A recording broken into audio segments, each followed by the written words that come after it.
think it's really important to see different cultures and how different cultures interact, and just to be grateful for what we have, even when it seems like everything is exhausted. You can still keep going, and if you really think about it, like, you can do anything you set your mind to.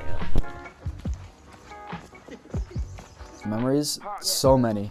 Getting up to that summit was ridiculous. That day, we're all tired, we're sleep deprived, we're like once we saw those flags in the distance, I was like, oh my God, we're there. And it was amazing. Holy crap, we're on the top of the world right now.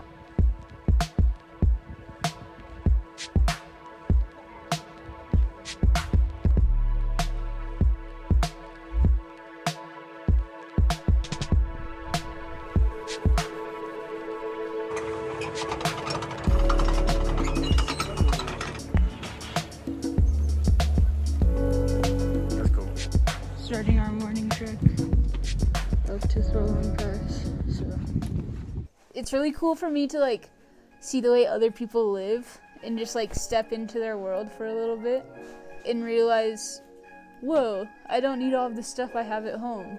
I think what keeps me going is that it's not forever, that this is a once in a lifetime opportunity, and that I'd much rather be like hiking. Even though I'm struggling, I'd much rather still be hiking than just like sitting at home.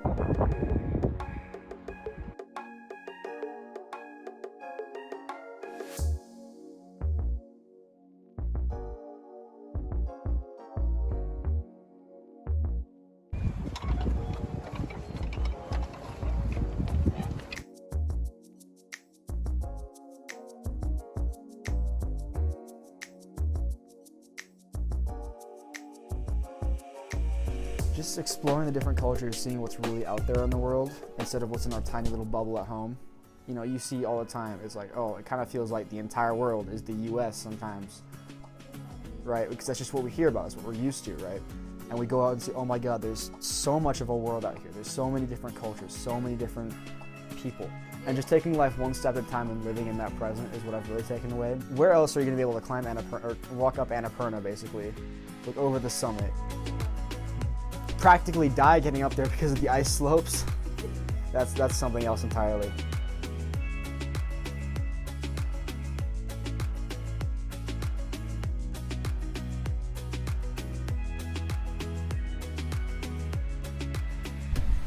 I think the trip itself was a great metaphor for perseverance. We just walked so far, just putting one foot in front of another and basically getting up and over a pass and making it to our goal, and it was a great experience. Just a journey that was a lot of small steps. Building that same confidence in students, I think that is a huge step in teaching them perseverance. Knowing that you can do something like that can have a huge effect on your life. Just building that confidence in yourself is really important.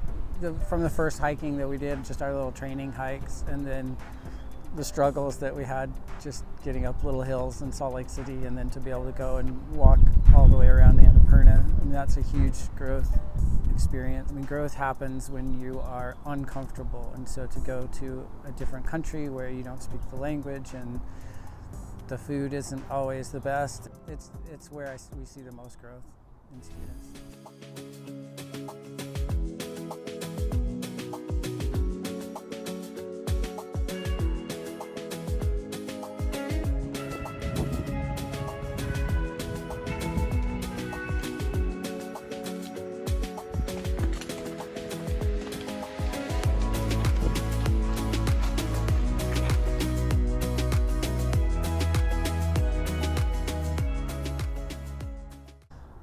So I think the biggest thing I definitely learned was taking life one step at a time and slowly overcoming your biggest obstacles. When we were up on the Thorongla Pass, it was so easy to get overwhelmed and stressed, but they had these yellow poles indicating checkpoints in the ground where I just told myself, okay, just get to one yellow pole. You see the next yellow pole, it's the next checkpoint, and just keep going forward for that. And that's something I've really taken into account to life, is don't get overwhelmed, don't get stressed, just go take it one thing at a time. to just stop, take a breath, and look around, enjoy where you are, and live in that moment. And that's what I was really trying to focus on during the trip, is just appreciating where I am and the people I got here with, and yeah, what I came here to do.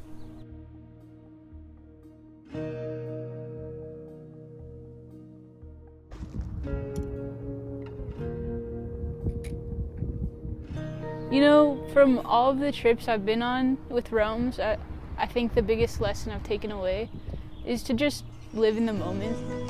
You know, it's not gonna be forever that you're hiking, it's not gonna be forever that you're in Nepal, and just learning to let go of your past and not worry about your future and just be in that present is really important.